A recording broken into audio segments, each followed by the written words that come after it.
Hey guys, I'm Rhaj, Paul Taylor, designer out of Barbados, and you're watching #Tailored. Tailoring design style.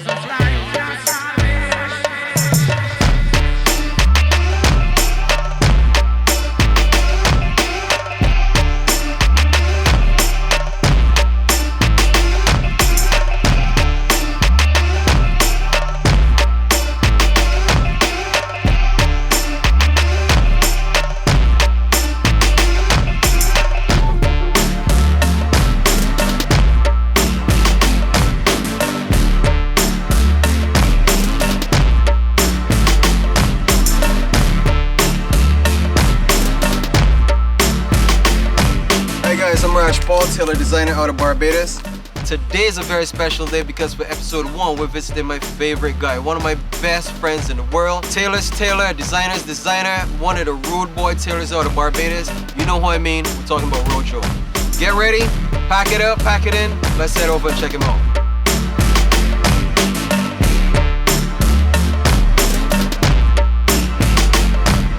So Ro, like back in the day, right? Like before I even got into fashion, when I say got into fashion, making my own fashion, the thing is that I used to love skateboarding so much.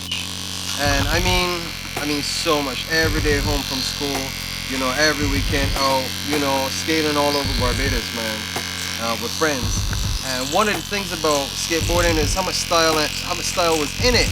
I always said fashion per se, but definitely like skateboarders had their own style. And that white leg beat at that time was everything. Cut off at the bottom, white and flailing, you know what I mean? So, bottom fuzz out, you know what I mean? Fuzz out, you know, and it big, you know what I mean? Like you got room, right? But at the same time, it was such a cool aesthetic. It was like, yo, B, that's the business right there. But you know, I just could not go anywhere and buy that. I don't think I had any kind of idea about like how would I go about even doing this. You know, where would I start? You know what I'm saying? It wasn't like if we knew people who was doing it in Barbados. It's not like there were brands selling like that on that casual level, like that. You know what I mean? That you could go and learn from or anything. It was just like, I don't know, but it's something that would be cool to do. I saw John wearing these green white leg jeans. And I was like, yo, B, like, where'd you get those? He said, man, the tailor made these, man. So he was like, nah, man, this guy, roll in. Is who you gonna see. I reach out to you, give me a number, I reach out to you, and next thing you know, we met up in Queens Park. With our big duffel bag of dope stuff that you had, man. I remember your first task was to make a plaid waistcoat. Yeah. One of the big ones, like the denim. I think it was red. Yeah, and black. Red, black, and off-white. Right, I remember clearly. And when you came back to me, the lines was everything to line up. Everything line up. Yeah. I said you got the talent, you got the skill. Rhaj, you grow from strength to strength, boy. Yeah, boy. Listen, I admire you, boy. Well, I appreciate that, man. This thing called a stitch count. That people don't know. People make clothes, but they don't know about the stitch count. When you're gonna make a jeans, it might be at least about 6 stitches per inch. But if you're going to make something more nice and dressy, delicate, it might be 10 stitches per inch. Shorter stitches. They call it the stitch count. And a lot of people don't know that. Agreed. That stitch count itself has a way of either communicating authenticity or not. You know what I mean? Like if you see it, if it's right, it's like, I don't know why that's so good, but it is. When it's wrong, it's obvious. It's like, what's so white? Like, why's that? Or that's so tight. Like, why's that so tight on jeans? Why's that so white on a shirt? Yeah. So you might not know when it's right. You might not know what it is that's making you feel like this shit is dope. But I studied this thing real hard for years. But you didn't study this thing formally. You didn't like go to school for this. You didn't go to college for this. You didn't go to FIT. Like, but when you say you study it, you just mean like you put so much attention and focus on good stuff that was happening. You say like, how can I mirror this or surpass this? Right. Yeah. Because mine's supposed to look if they come from Italy. Yeah.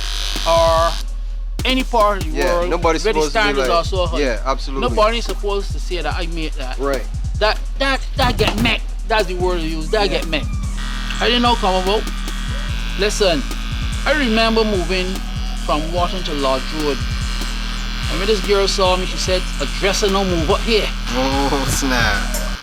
So fam, we just got Rojoe trimmed up. He's cleaned up, he's sharpening up. About to go get some gear on. I'm gonna do the same thing. And we're gonna go meet up with him and have a proper chat now. So let's get it.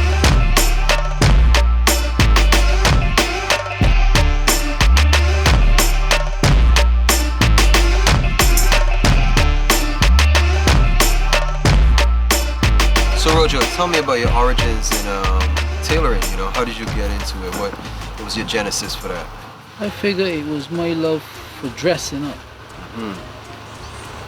My mother used to make clothes, but I never studied what my mother was doing or anything so, because she used to make, like, if we go into a fair, she would make me and my brothers shirt to match different things, but I never really thought that I would become a designer. I used to paint cars. That was my first trade. Really? Yeah. Okay. As good as I could make clothes, I could have painted a car. Wow. Okay.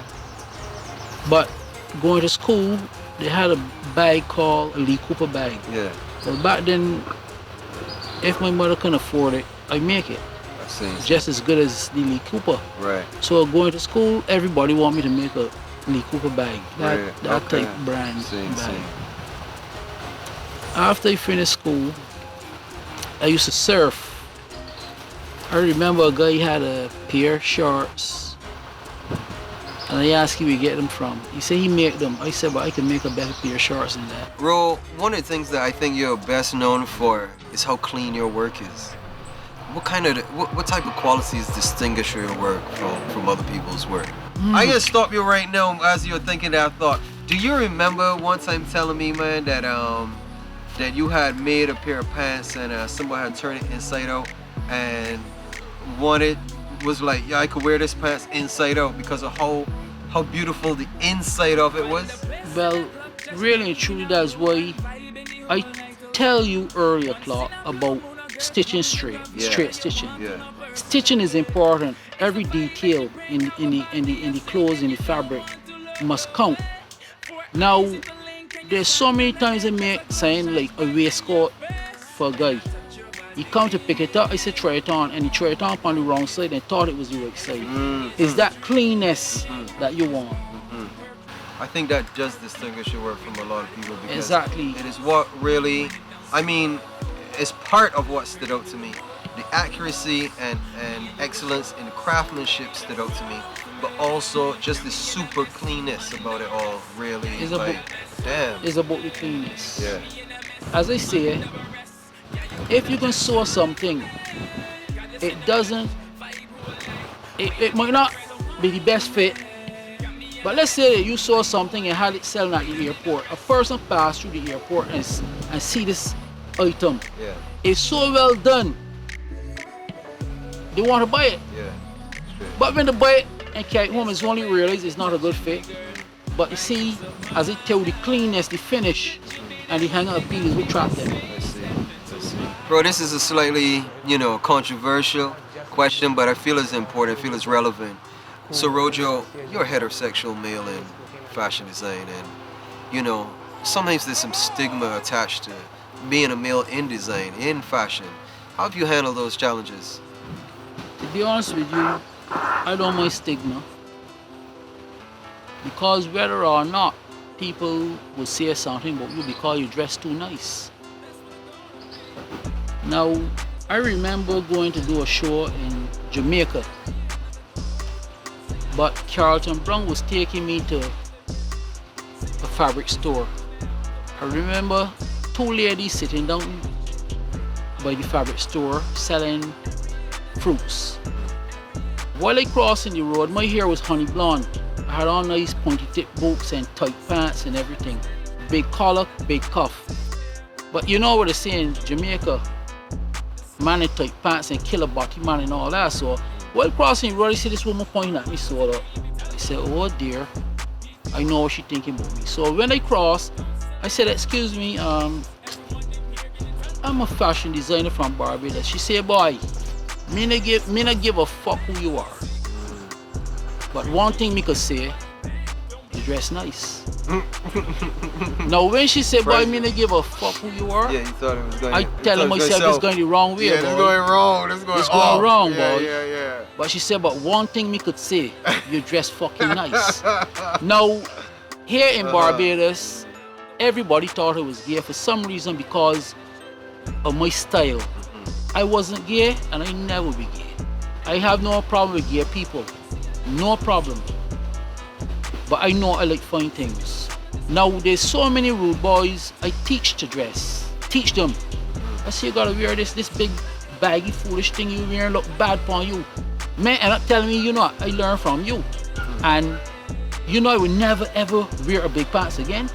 The way that I understand it is that you didn't do any formal training. You didn't go to school. You didn't go to fashion college. You didn't train as a tailor. How'd you get your skills? I mean, like, what did you do to really develop your skills as a tailor?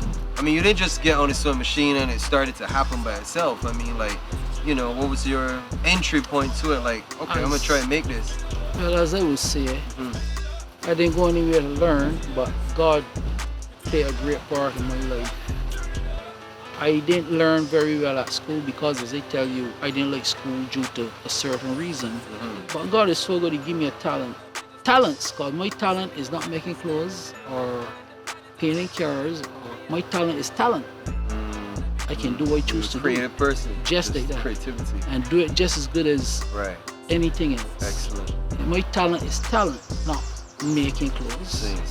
But I just does it well. So hand, eye, and aesthetic Exactly. that's sort of unique. Yeah. Okay.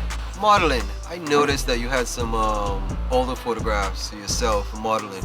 I was wondering if did you do any modeling for anyone before that, or did you just go straight into just wearing your own clothes and taking those photographs and modeling them yourself? You know, you did your own thing.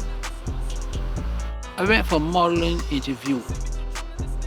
I get called to model, but I didn't like what I saw, so I said I ain't coming. So you just strictly dealt with your own things. You would wear your own clothes, have pictures taken, and so you model exactly your own that. stuff. I model stuff, for take yourself. Pictures, right. Marketing myself. Right.